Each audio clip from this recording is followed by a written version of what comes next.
What is up, everybody? It's Dr. Vibe here, host and producer of the award-winning The Dr. Vibe Show. As always, I'd like to say you're blessed, highly favored, a magnet for miracles, and a solution for someone's problem. And always, this is the home of Epic Conversations, and I'm the host of Epic Conversations. And we have I was going to say a new friend, but it's not a new friend.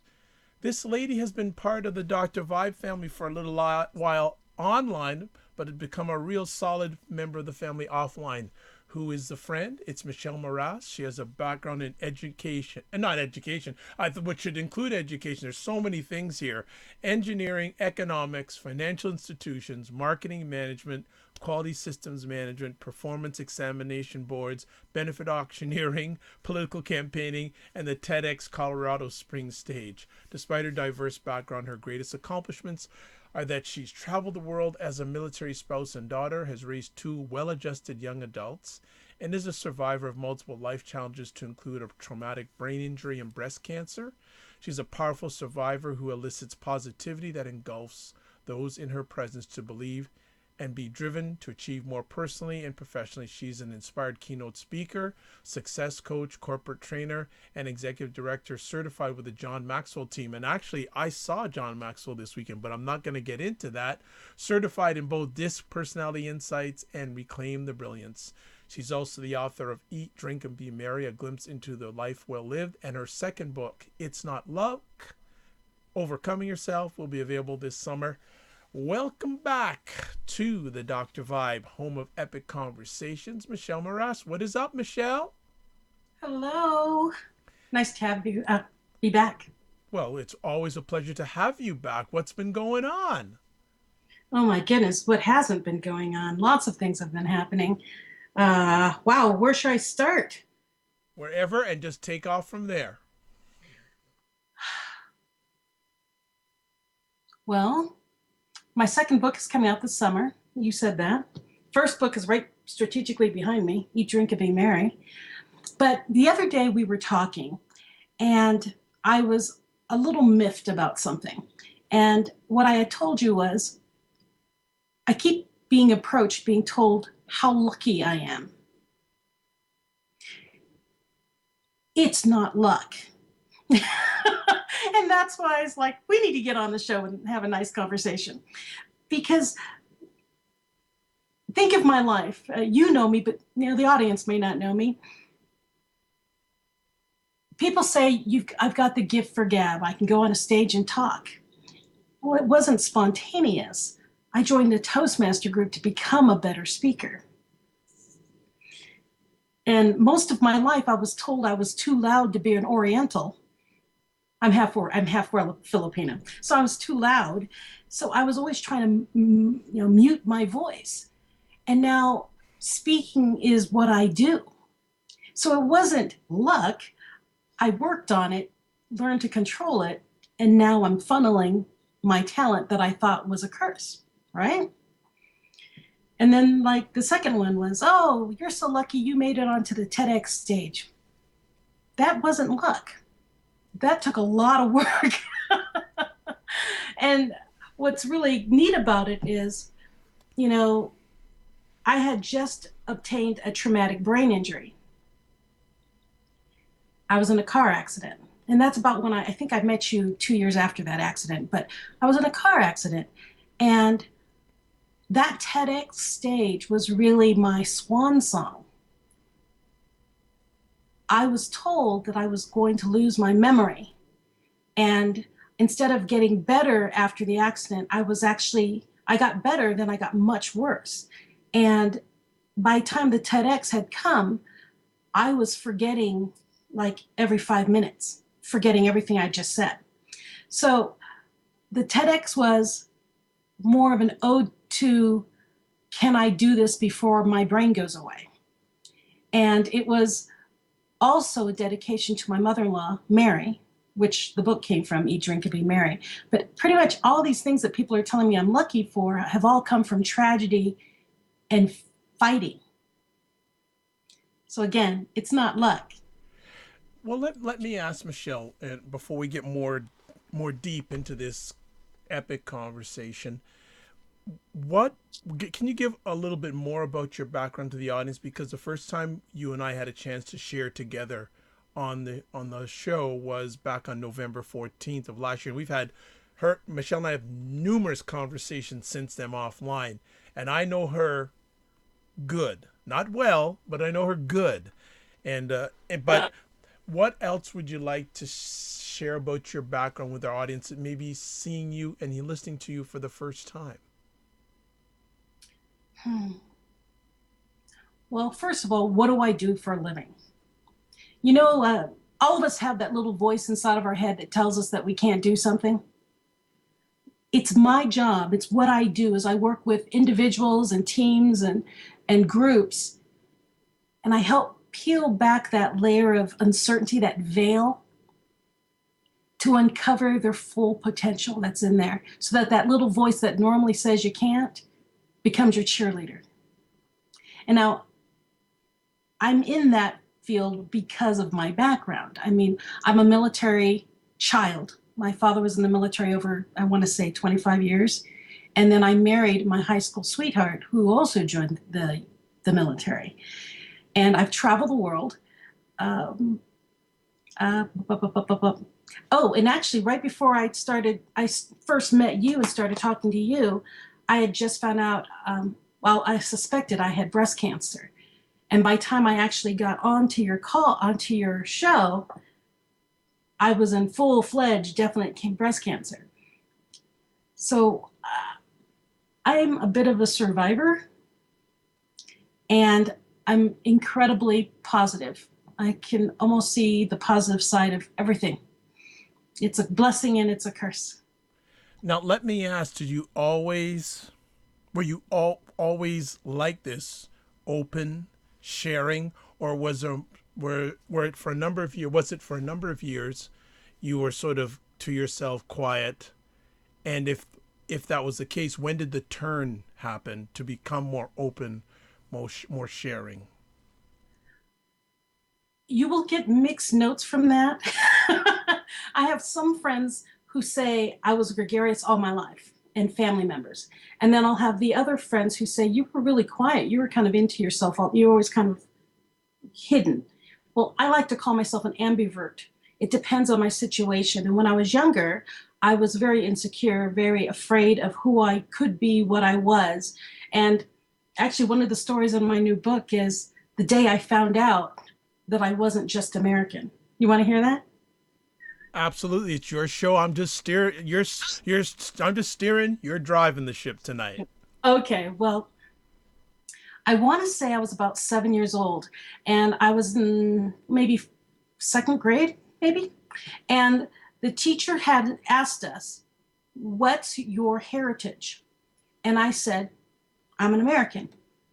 Well, we're living at Clark Air Base, Philippines, and everyone else was giving races. And I didn't understand because we're all American. And the teacher said, "No, you need to go home and ask your heritage." Well, at dinner that night, family sitting around the table, and I just kind of blurred out, "We're American, right?" And my dad, my mom, my family all look at me. I've got two older brothers and an older sister at the time. And they look at me like, what is this kid up to? I was pretty headstrong. I was headstrong. But I wanted to know. And my father says, "Well, I'm from New Orleans. I'm French, what we call French Creole." And then he went about grandma and being Cuban, and he was going about in our background. And he is, "But your mom is a Filipino and Spanish and Japanese. But she's Filipino and I'm Black. That's what you want to tell your teacher." Well, I excused myself from the table and I ran into the closet in the hallway and hid and cried. And when my mom finally gets to the door, I mean, my family's standing at the door, they knock on the closet door and they said, "What's going on? Why are you crying?" What they didn't realize is I thought because I was Black and Filipino, I was doomed. Everything I had seen around me in the Philippines, The housemaids and the servants and the garbage men were Filipino. And in the history books, all the Black people I ever saw were slaves. And at that moment, I realized, oh my gosh, my paradigm shifted. I can't be a doctor. I'm Black and Filipino. I can either be a slave or a servant. Wow. Wow. I was crushed.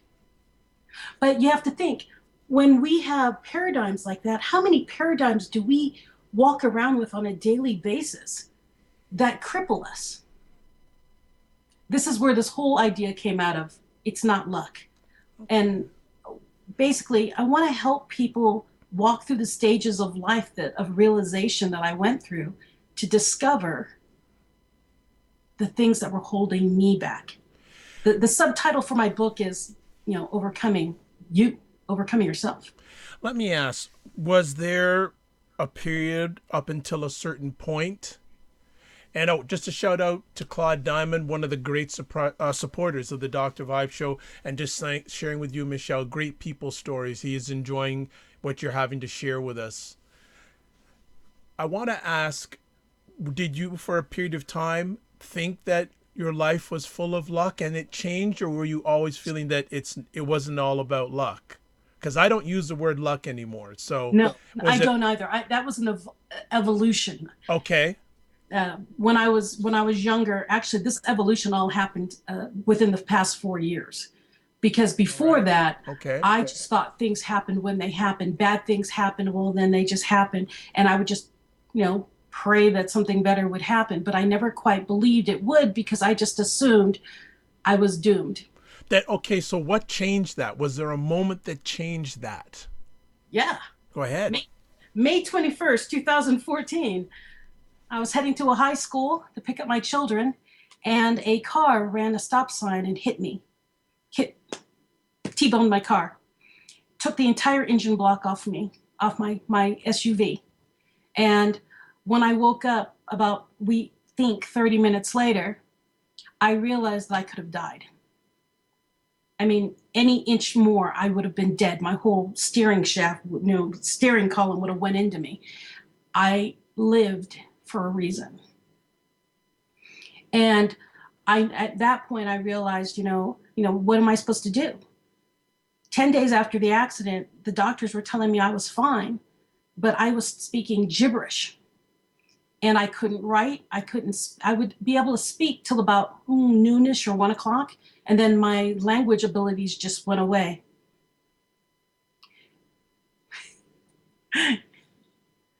Yeah. So do you feel, for most people, when they stop believing in luck, it takes an event such as that on the average? And I know you do coaching, so I don't know if it ever comes up in your coaching where you have people that have had a moment like that where they stop believing in luck and realize that things happen for a reason. Well, being that I am a coach, no, I don't suggest everyone go out and get hit by a car. No, it's just, we tend to need someone to guide us through that process, and that's what coaching is about. Now, my Eat, Drink, and Be Merry book, the first one, Mary was my mother-in-law, my teacher, then my mother-in-law. And she guided me to a lot of those thoughts that I make my own destiny. But in the mindset that I was in, that paradigm of what's the word I'm looking for? I was a victim. I was a victim of whatever happened to me. I never took ownership of what happened. And she would try to nudge that into me. And it wasn't until spoiler alert, when she passes away, I realized that she was right. But it's very hard to get yourself into that mindset without a guide. Now, the car accident, that knocked some serious sense into me. But still, even after the car accident, losing my voice and being able to gain my voice back, that's really, I think, what happened. When the doctors told me I couldn't speak, I have 4 areas of brain damage that they were impressed that I could speak. I shouldn't be able to speak. And I remember thinking, Don't tell me what I can and can't do. My ignorance of my situation helped me survive that. I didn't realize that I shouldn't be able to speak, so I kept pushing. And I think that is about the point when I realized I own my reactions to things. I could either sit in the dark like, you know, they suggested I do, which was a good idea for the first month. But after that, I needed to make the decision for myself on when I was going to step out. And I had to take ownership of how much I would push myself. And so I got very introspective, understanding when my body was saying, enough, stop. You know, I'd get tingly in my head, or I'd get slightly dizzy, and I'd do, okay, I'm done, tapped out. I'm not talking anymore. I'm not walking anymore. I'm going to sit in the dark until my brain stops vibrating, is basically what it was doing. And that was one of the first steps I took to realize it's in me.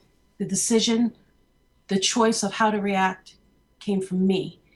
And then when I was offending people, because I literally forgot years of my life. And so I would see people on the street and not remember them. And people, because I look fine, I don't look sick. It's an internal brain injury. I didn't have gashes on my head. So when I looked at someone like deadpan, like, I have no idea who you are, I offended people. And I lost many friends. I don't know who I lost because I don't remember.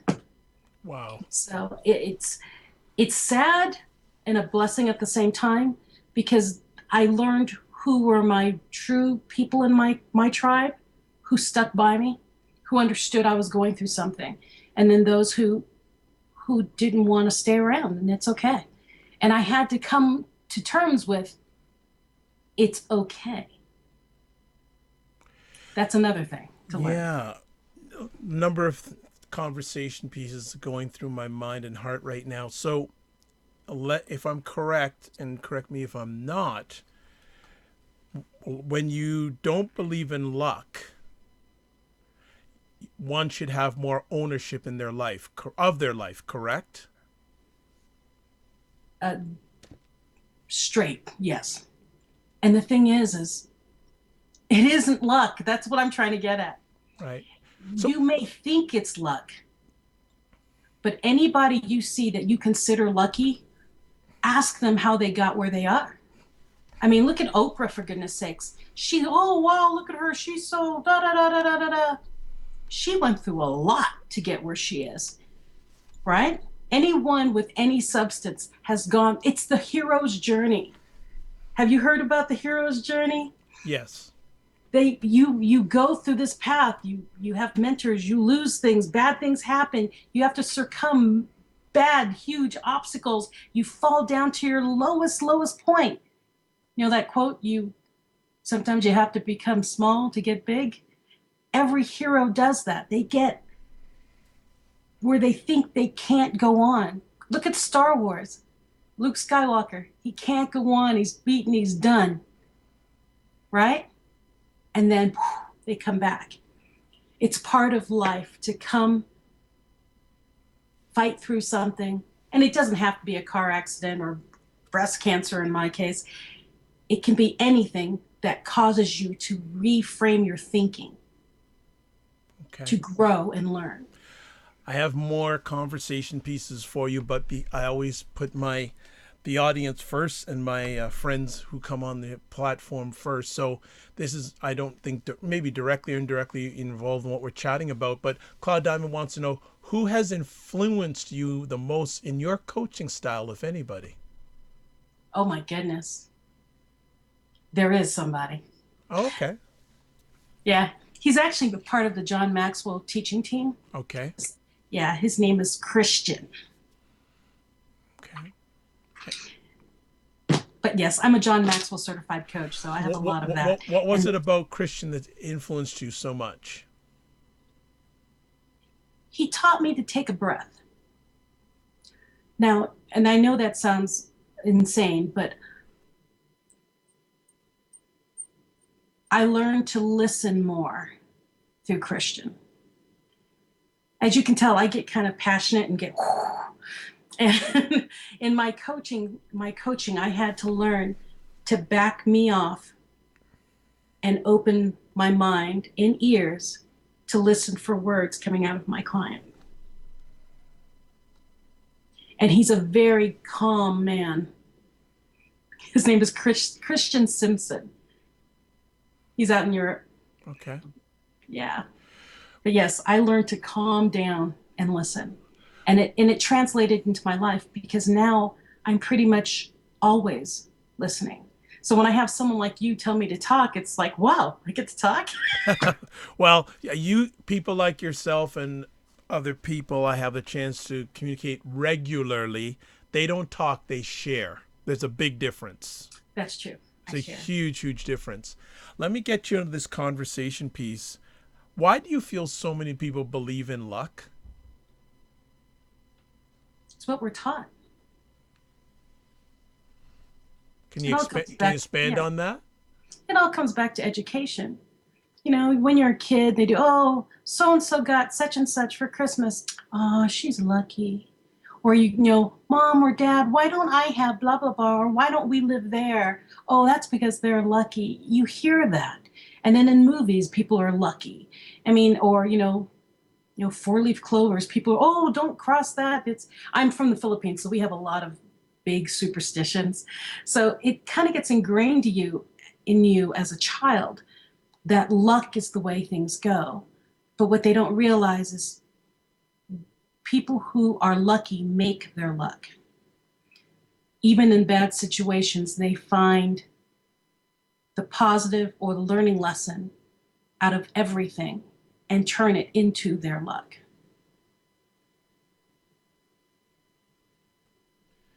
Yeah, because a lot of people just have this thing that luck, things just happen, but I'm getting to the point in my journey that nothing just happens. Nothing just happens. Wow. I mean, I remember after my car accident when I was trapped in my mind, and I'll imagine I'm a talker and I was trapped in my mind. I remember sitting on my couch thinking, why did you do this to me? I mean, I was very angry. You give me this ability to talk. You give me this ability to do so many things, and then you take my voice. What do you want? And I'm talking up. What do you want?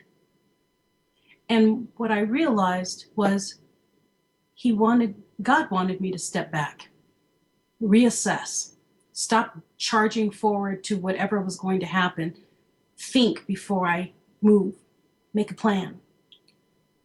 And I have. And that's what each of us needs to do. We need to step back from where we are and make a list of what do I like, what do I not like, what do I want more of, what do I don't want more of. And whatever I want more of, do more of that, whatever I did to get that, and stop doing the things I don't like the outcomes for. I mean, it's a very simple thought process, but it's a very difficult one to actually do. Because a lot of things, like in what I found in my life, a lot of things that I didn't like the outcomes for were attached to people that I was with, the people I surrounded myself with. Now, sometimes that can actually be family, so that's a very delicate situation to deal with. I think I saw a video, it's an old video of Oprah, and she says, be careful of the energy suckers in your life. Surround yourself with people who give and take positive energy, but not ones that come in and just take. You can feel that. You can feel it when you're just exhausted after being with them. So even with this whole process of what do I like, what do I want more of, what do I not like, what do I not want more of, it's who do I want to be around, who do I want to aspire to, who do I want to know I want to leave behind, because I don't want that kind of life anymore. You have to prioritize your life. It's like program management on steroids for your life. Actually, I have a girlfriend who wrote a book called that. PMP for life, I think. Right. So Have you ever had to address this issue with any friends or family? And if you don't want to go down there, you don't have to. But if you do, you don't have to give any names or anything. But you ever had to address the whole luck thing with others? Actually, I have. And I've told a couple of friends privately, I'm going that way and I'm going to go fast. And I don't, I like criticism. I'm a Toastmaster. I like evaluations, but I don't want Debbie Downers. If you can't have your mind open enough to the crazy things I'm going to throw out saying I want to do, I can't have you in my life because I have a momentum going that I cannot stop. And so some of the friends said, it's nice knowing you. I don't want to let you go, but I can't keep up with this. And then there were others who said, let's go. What do you need? What can I do? And those are the kind of friends that help me move forward. And family. Okay. How you've how has your life been different believing in luck and then not believing in luck?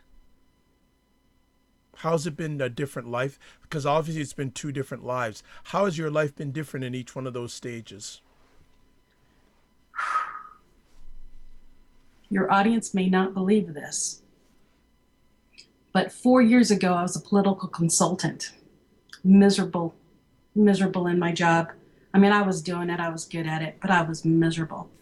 I get a big bump in the head, forget everything, and start anew, not believing in luck and taking control of what I do and what I don't do.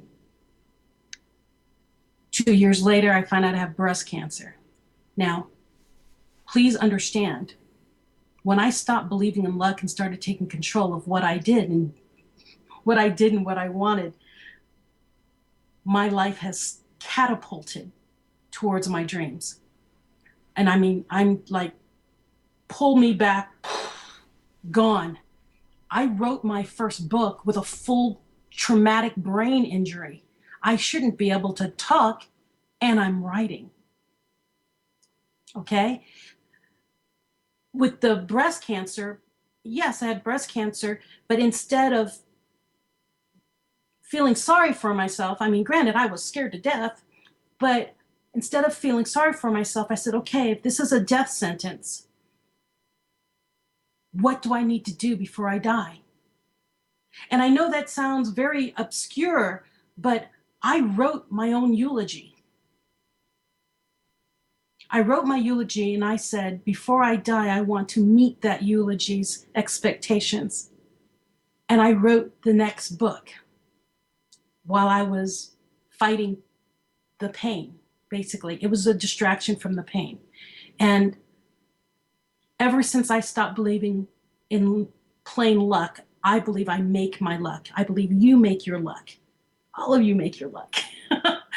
And once I believed that, I was able to make goals and just hit them every time I wanted one. It's just life falls like dominoes when you stop believing in whimsy and take control of what your mind thinks. Now, here's something else that I did learn in this whole car accident, breast cancer thing. And I also believe it's key to know.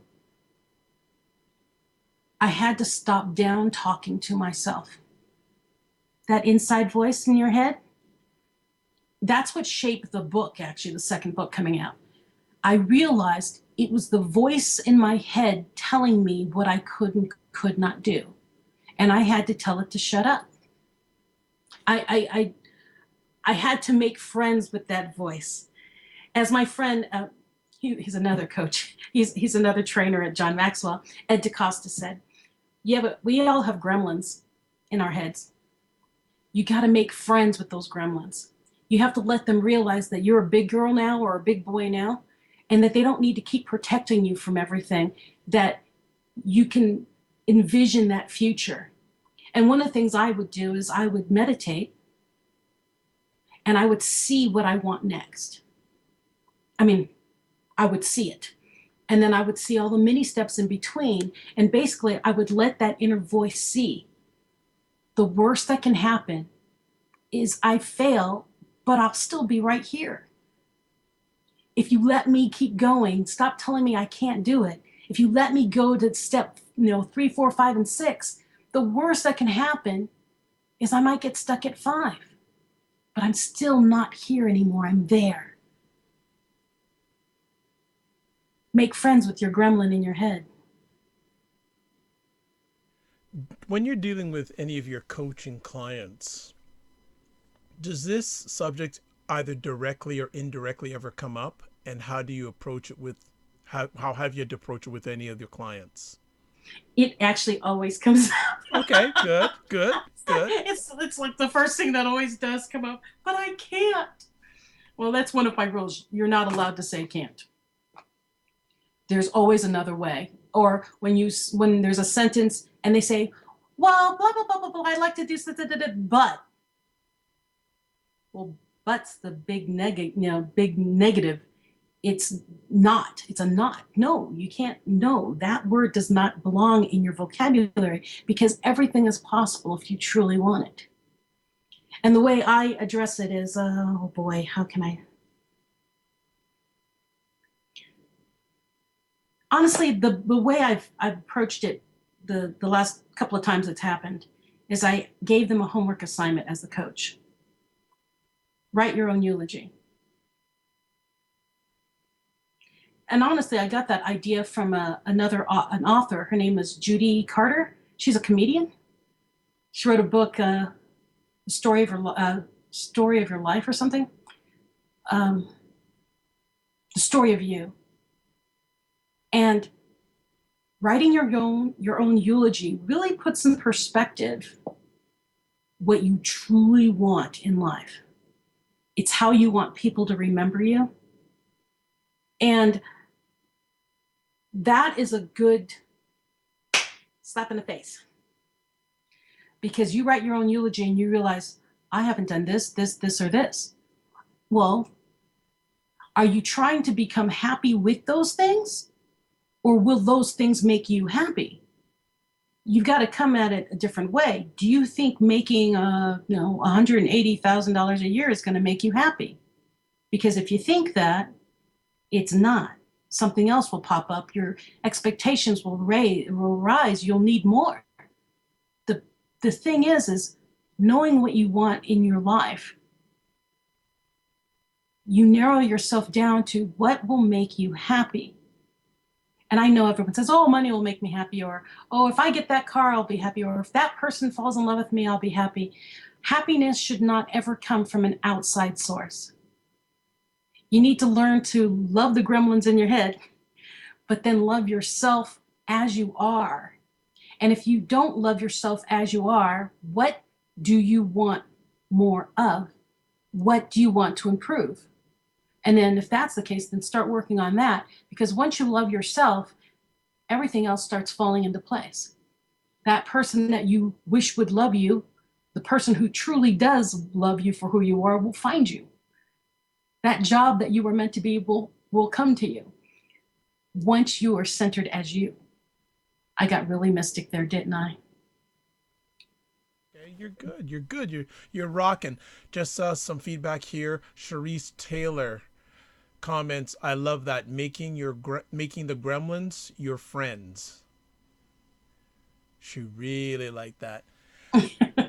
Let me ask, and yeah, Charisse and Claude and whoever else is in here live, please feel free to ask questions, provide comments. You're always on point, big time.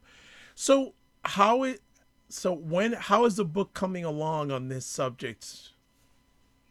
It's done. Wow. Actually, you helped me with the title. That's what was holding me back. You're kidding. Come on, you're joking. No, I am not joking. I kept trying to call it Fearless, and it's like, that's not it. That's not it.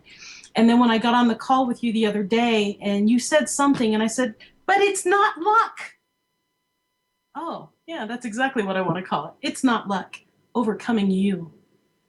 And so now it just has to go through the editing process at least twice, and it'll go to the publisher.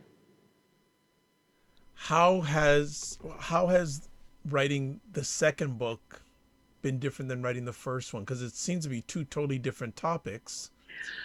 How's it been a different? Isn't. Okay, go ahead. because the first book was how to live a life of joy and fulfillment and love. What the feedback I got from that first book was, you tell us, how wonderful it is to have this life, but then you don't tell us how to do it. Second book tells you how to do it, how to achieve. And basically the book it's more like a workbook.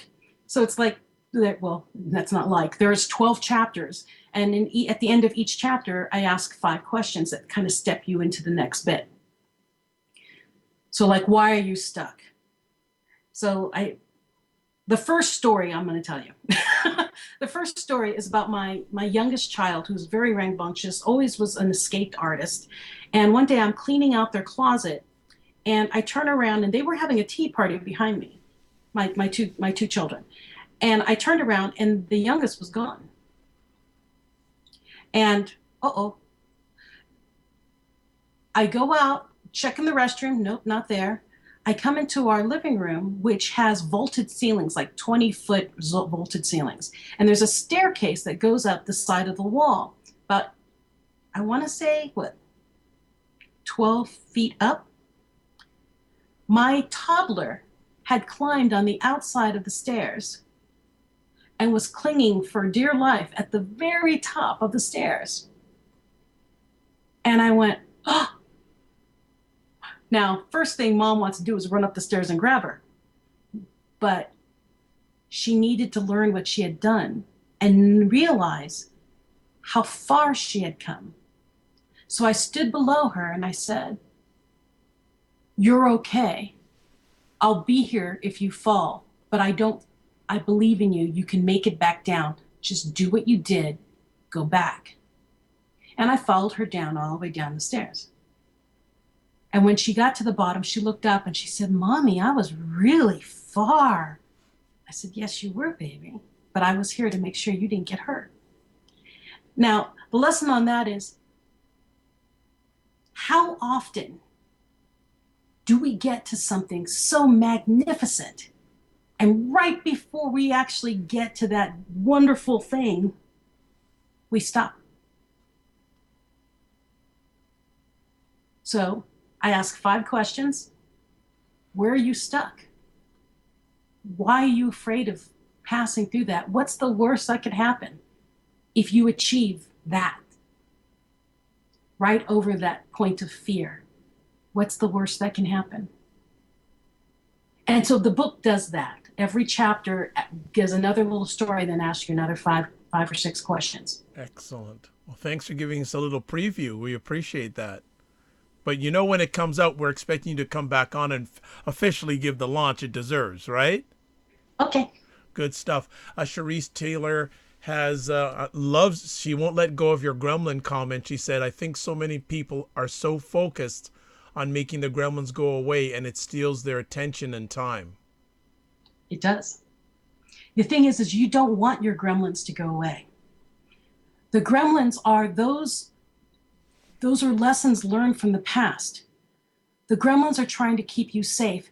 Another way to think of the gremlins are guardians. They are protecting us. We have metaphysical guardians in our head, but we also have real guardians, like our parents and our older siblings and our friends who don't do that, you might get hurt. Your gremlins are doing the same thing. This is something, you're going towards something we're not used to. You're going towards something we've never seen, so we don't know how to formulate an answer or a solution. So the gremlins say, you can't do it, don't do it. You're not good enough, don't do it. You hear it from your friends and your family. What, you want to write a book? Don't do that. You don't know how to do that. Do you know how to do that? You hear that. Those are physical and metaphysical gremlins, but their whole purpose is to protect you from harm. And the way you get rid of gremlins, instead of trying to get rid of them, because you can't,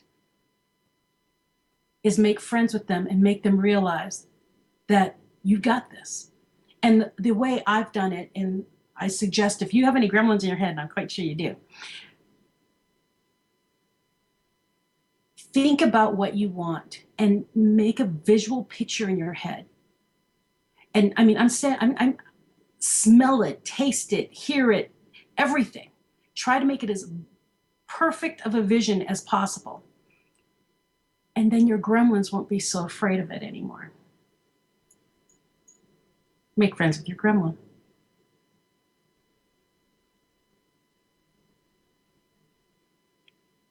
Uh-oh, I lost you. I'm here. I'm here. What would you like the impact of this upcoming book to be? What's the vision, as you just mentioned, with the Gremlins? What is the vision you'd like for this book? My vision is for more people to make friends with their gremlins. The thing is I believe that so many people are unhappy because so many people have expectations that they don't address. They live in a fear box of things they can and cannot do. And unfortunately, our minds, our gremlins, put us in a much smaller box than we want to be in. As we get older, we grow. One of the things I like to say, I quote Paul Sheely, Dr. Paul Sheely from Learning Strategies. I'm a Reclaim Brilliance facilitator. He says, and I love to quote this, if we were not meant to fail, get back up again and fail over and over again, we would all be crawlers.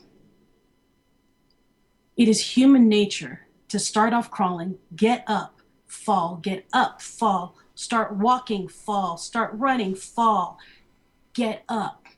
And somewhere when we get in our teen years, we stop wanting to get up and we want to just fade into the back and be like everybody else.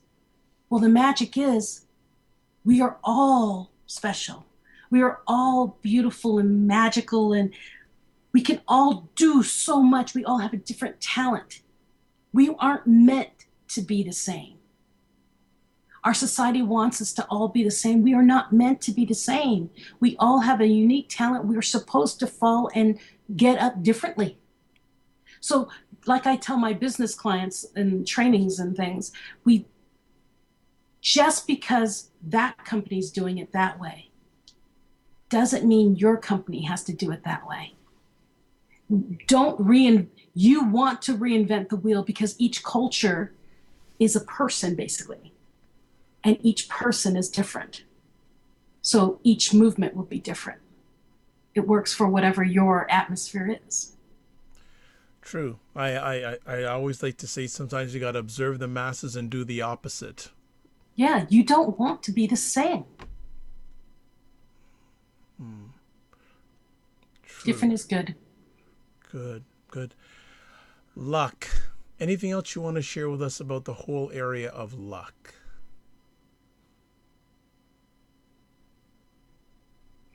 I know something's going on in that mind. I can tell. Do share. I know a little bit now. No, it's like we have a time limit here. No, we're good. But go ahead. Own what you do.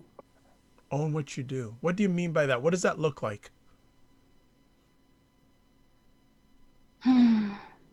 Growing up, I knew several women, young girls, they weren't women yet, who, this is going to be a touchy subject, I'm sure, they would go with boys so they can get pregnant. Well, and I would say, why? Well, because if I get pregnant, then he'll love me. No, it won't. Well, if he doesn't love me, he'll at least stay with me. But if he doesn't love you, do you want him to? Take responsibility for your actions. And I know I use an extreme with the girls that were pregnant and wanting to have more babies just to keep somebody with them. And what I realized was, let me back it up. I grew up in Sodom and Gomorrah, okay? Clark Air Base had a prostitution ring that pretty much was around the outside of the base. And people made bad choices. They would drink too much or do drugs or whatever. And then would be surprised when they got put on international hold or prison or kicked out of the Philippines or whatever. Became alcoholics. You have to take responsibility for what you choose to do. And not for the next immediate response, for what it's going to do for you in the future. So, like in one of my most recent talks, I told people, Facebook, Instagram, all of those social media things. You might think it's cute to be, drinking and taking your top off or whatever, something rude you did on Facebook, and you think it's funny. But when you go out looking for a job, I can assure you every employer is looking you up. They give you a resume, you give your resume, and they go algorithm through every social media. They will know everything. This generation, when they're 40 looking for a job, will have things pulled up on them when they were 19 on Facebook, and it will burn them. So always take responsibility for all of your actions. I don't care if you're only 19 or 18. It's social media. It's life now. It's forever. So yeah. That's a good point. It's a good example you brought up, because someone could say, oh, well, I didn't get the job, I guess it was bad luck. No, you may have posted something that they found out about you, and it wasn't luck. You how say it? You made your bed, so you got to lie in it. I haven't heard that phrase in a long time, but I remember hearing that. You make your bed and you lie in it. Yeah, and the thing is they're the beds for now with social media is a long-standing bed that doesn't change the sheets. Very well put. So when are we when is the tentative release date for the book? Well, that will all depend on how fast the publisher can print it once I get it to them. But I'm shooting for it out on Amazon and Barnes & Noble by August 1st. Okay. Well, we'd like to thank you for taking time from your positive, productive schedule to share with our audience again on the Dr. Vibe Show, home of epic conversations. If people want to get a hold of you, how can they contact you? My name, Michelle Mras. Simple. MICHELLEMRAS.com. There you go. Simple, signed, sealed, delivered. That contact information, amongst other contact platforms, will be put on the replay of this epic conversation. I am Dr. Vibe here. I am the host and producer of the award-winning Dr. Vibe Show, the home of epic conversations. I'm the host of Epic Conversations. I'm also a certified empowerment coach and president and CEO of Express Your Vibe Coaching and Communications. If you would like a complimentary 30-minute empowerment session, please contact me. You can contact me via number of three best means is either email dr.vibe at the drvibeshow.com. Of course, website, there's contact information there on how you can get a hold of me. And also there's Twitter at drvibeshow.com. I'd also like to say a huge thank you to Charisse, also to Claude Diamond. I know there's one other person that was watching. Don't know who they were, but thank you so much for sharing. If you want to listen to any of the replays of my epic conversations, different platforms you can catch them on, again, the website address. You can also catch them on the Goodman Project, also the WJMS Radio. There's also Apple Podcasts, iHeartRadio, Tuned In Radio, Google Play Music Store, also, I forget, Stitcher. There's at least one other more.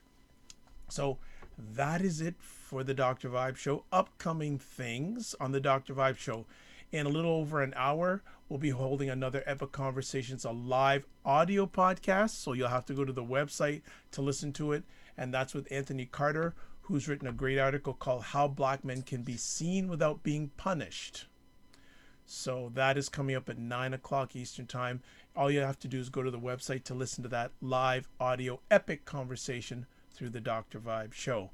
One other thing, just want to tell you that the views and opinions expressed on the Dr. Vibe Show are those of the guests and do not necessarily reflect the official policy or position of the Dr. Vibe Show. Any content provided by our guests are of their own opinion and are not intended to malign any religion, ethnic group, club, organization, company, individual, or anyone or anything. So, as always, I like to say you're blessed and highly favored. You're a magnet for miracles and you're a solution for someone's problem. And always remember, sometimes you have to get smaller to get stronger. Michelle will be back, and please follow her. She's got a lot of great things to share with the world. God bless, peace be well, and keep the faith. And hopefully we'll see you. Well, you'll hear me in an hour.